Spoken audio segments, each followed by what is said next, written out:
In this section, we're going to learn one important concept here. It deals with what we call absolute min and max. Minimum and maximum. Some people call global. So the absolute min and max for a function, that would be the highest point that the graph can reach, or the lowest point the graph can reach. So if you have a graph like this, okay, something like this, or if you have a graph like this, so notice this is the highest point the graph can reach. So at point A, this function f has absolute maximum. So I'm showing you graphically first. At point B, that's the lowest point the graph can reach. So f has absolute minimum. For this one, let's call these points E, F, and G. So call this graph G. So G has absolute max at what point? You can find that out. Has absolute min at what point? You try to find that out. Just graphically first.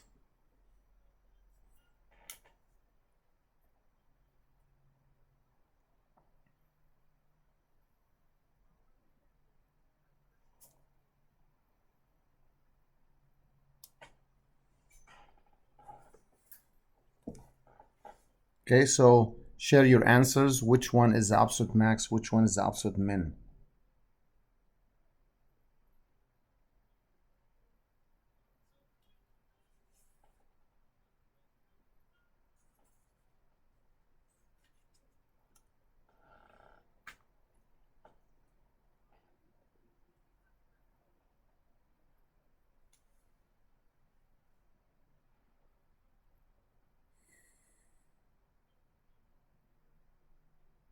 So G has an absolute max at what point? The function G. Max at point F, thank you. And has absolute min at E.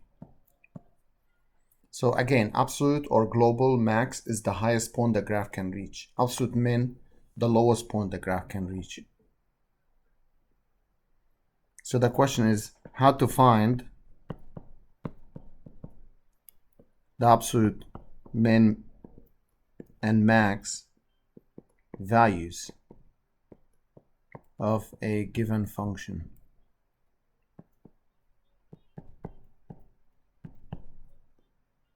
Okay, to do that, we might ask you to find the absolute min and max for x cubed minus 3x plus 1 over the interval -2 to 2.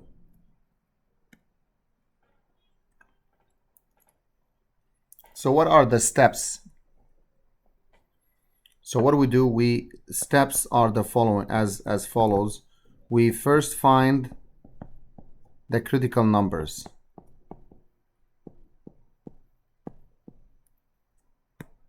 Then evaluate f at the critical numbers and the endpoints of the interval.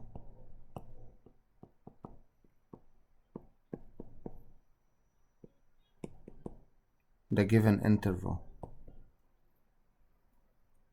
And whichever gives me maximum value, that would be the absolute max value. Whichever gives me the lowest value, that would be the absolute min value. So if we need to apply to this one, how do we find critical numbers? We always find derivative, set it equals 0 or does not exist. So f prime equals, here in this case, 3x squared minus 3 plus 0. So when I set this equal to 0, we can divide both sides by 3.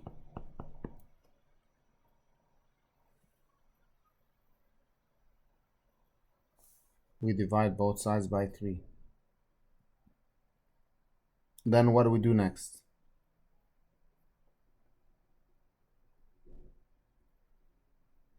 We solved this by factoring x minus 1, x plus 1 equals to 0. And what do we get here? We get x equals 1, x equals negative 1.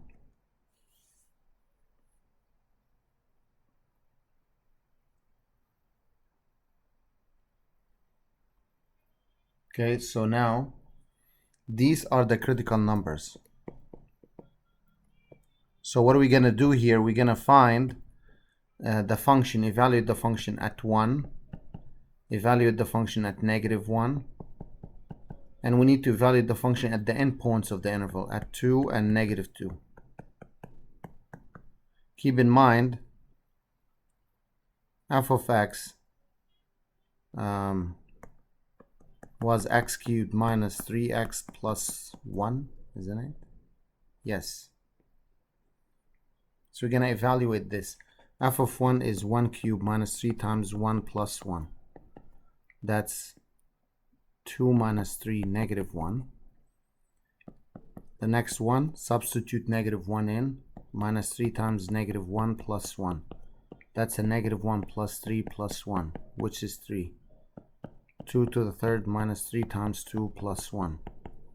8 minus 6 plus 1. That's also 3.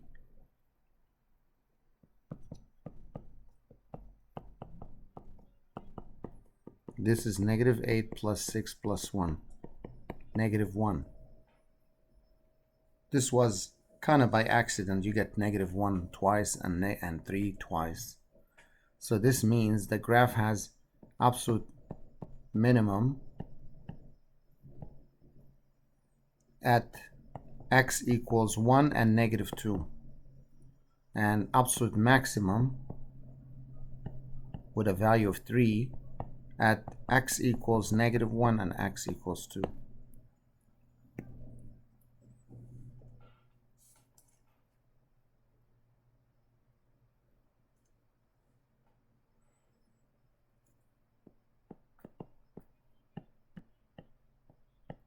Find absolute min and max values of part 1, g of x equals x squared minus 2 over the interval negative 3 to 3. That's one. The other example would like to go over. H of x equals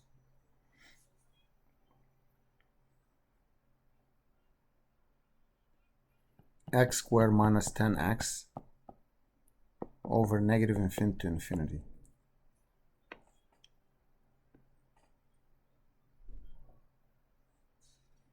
We'll see how to deal with the negative infinity to infinity part.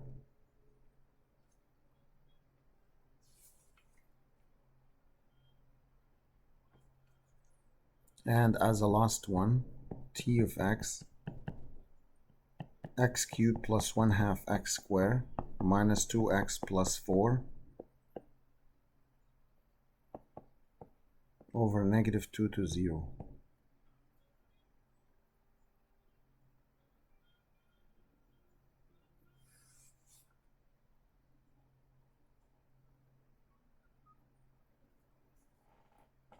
So how do we handle this? I want you to try the first one on your own.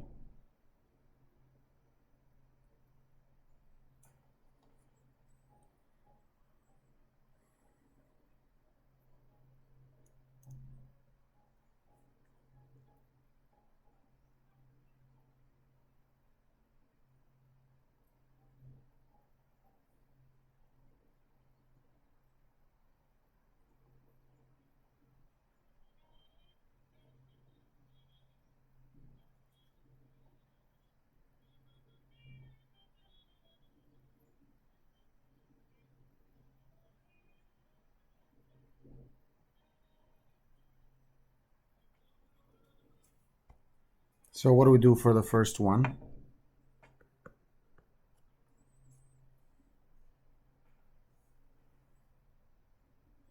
We find its derivative, right, all the time, which is 2x simply, and we set it equals 0. So x is going to be 0 if you divide both sides by 2, not negative 2, So there's only one critical number.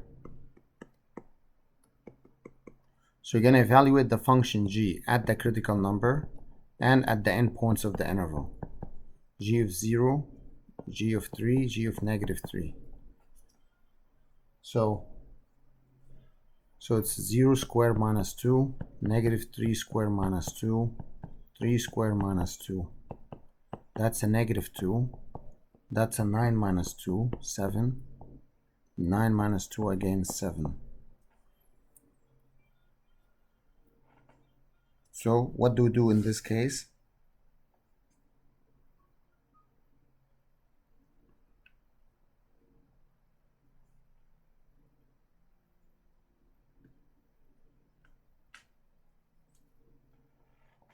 So we have g has absolute max at x equals 3 and negative 3 because they got the same values, and g has absolute min at x equals 0.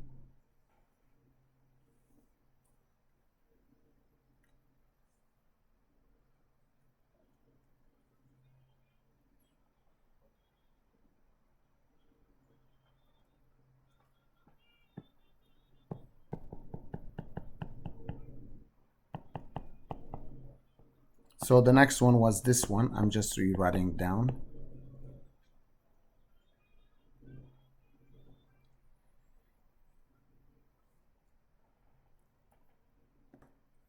So we find h prime of x, 2x minus 10.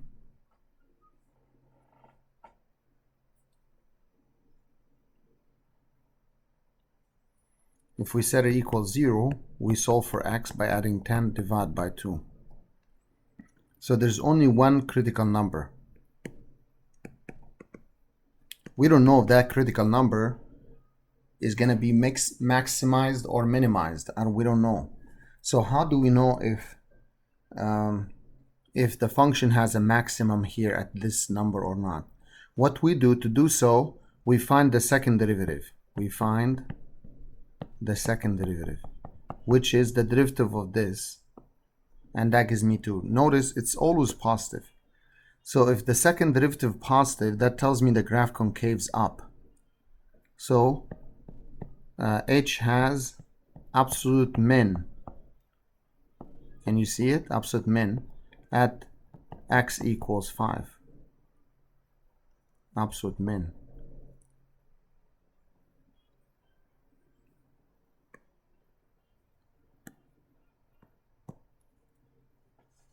The next problem we had,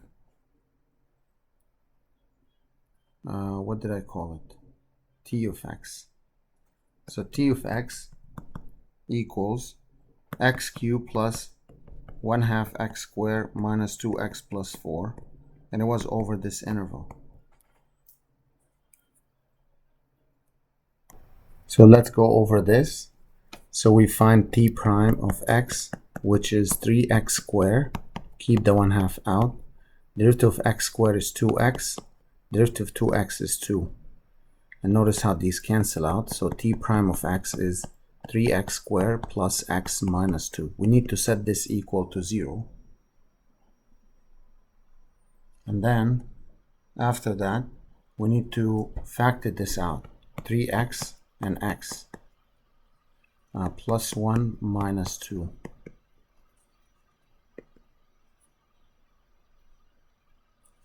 Then 3x minus 2 is 0, or x plus 1 is 0. So 3x is 2, x is 2/3, or x is negative 1. Two critical numbers. These both critical numbers fall within that interval, negative 2 to 0. So we have to test all of them. We have to evaluate the function at 2/3. We have to evaluate at negative 1. We have to evaluate at negative 2 and at 0. Of course, 0 is the easiest one to substitute in. That's the one I'm going to start with. That will give us, so let me write the question again, x cubed plus 1/2 x squared minus 2x plus 4. That's t of x. If you put 0 in, you will get 4. If you put negative 2 in, you're going to get negative 8. 4 divided by 2 is 2. Plus 4 plus 4, it's 2. Negative 1, that would give us negative 1 plus 1 half plus 2 plus 4. 6, 5, 5 and a half. 2/3, that's the one that requires a lot of work. If you put 2/3 and cube it, 1 half, 2/3 and square it, 2/3 plus 4. Let's see what we get. 8 over 27. That's 4 with the half becomes 2 over 9. 4 over 3 plus 4. Common denominator is, or you can use the calculator for that, is 27, 27, 27. That will be a lot of numbers to deal with. 8 plus 6 minus 36 plus 108. 108.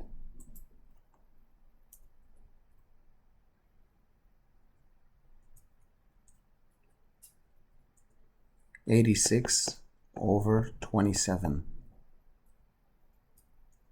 That gives about 3.18. Well, the lowest value is 2. So this tells us t has absolute max and minimum at the point negative 2, 2, and t has absolute max at the point, which is 5.5, at negative 1 comma 5.5.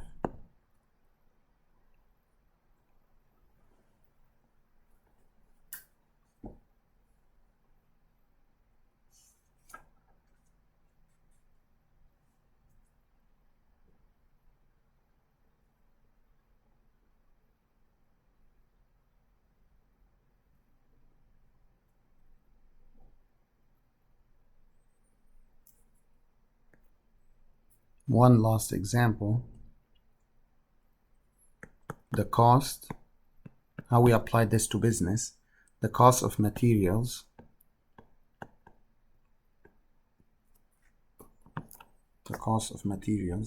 call it C, in dollars, to produce X dozen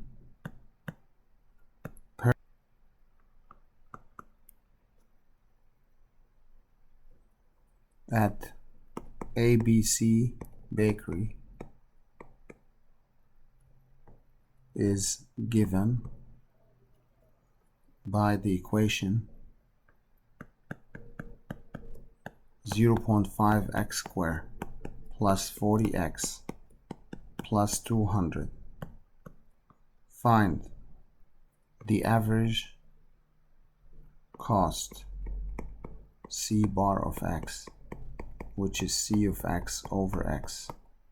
And part B, find the minimum average cost. Find the minimum average cost.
Okay, so to go over this one, first we start with part A.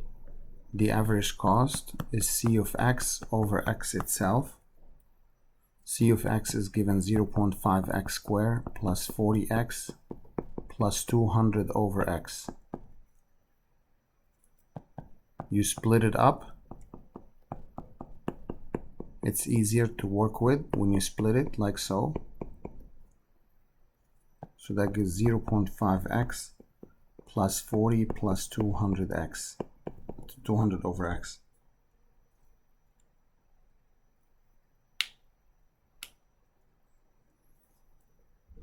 Just keep in mind x cannot be negative, so x is positive.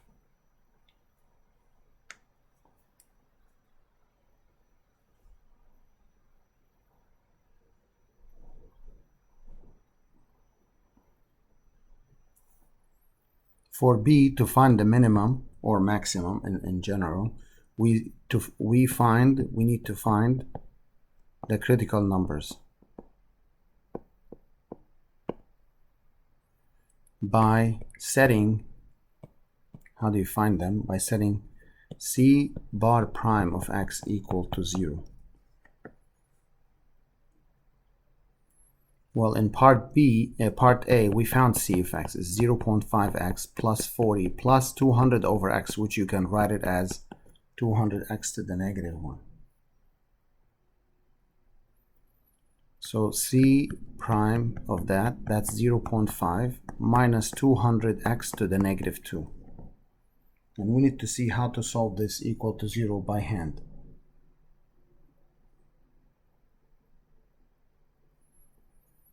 So when you set that equal to 0, first thing I would do is clean up the negative exponents by rewriting it like so. Bring that down.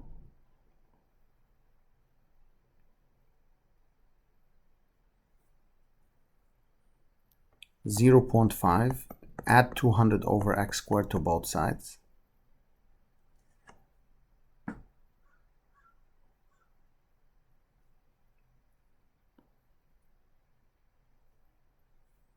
Cross multiply or multiply both sides by x squared.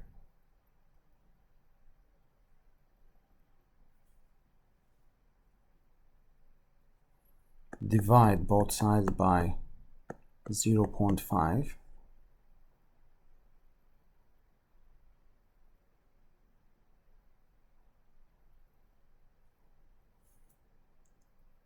Then if you divide 200 by a half, that gives you 400. So x is the square root of 400, that's 20. So notice we got only one value, and there's no interval like closed interval to find the absolute min or max. To see if this is really a minimum or maximum, we need to find the second derivative to check about concavity. So again, c prime we found to be like this.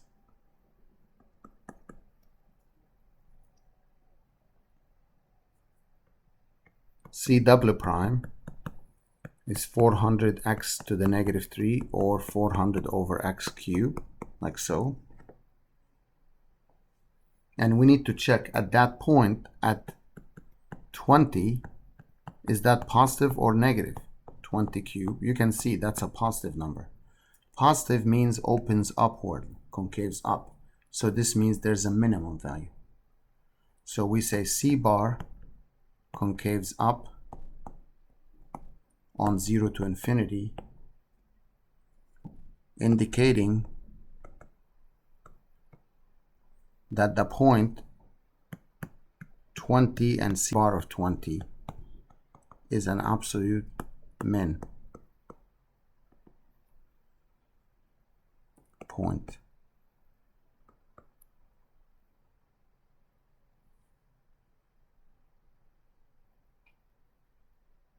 And remember, they said find the minimum average cost, so we still need to find what that is.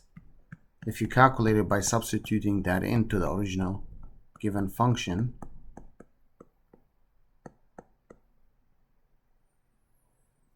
that would give us a half times this is 10 plus 40 plus 10, 60. So 60 means $60 per dozen.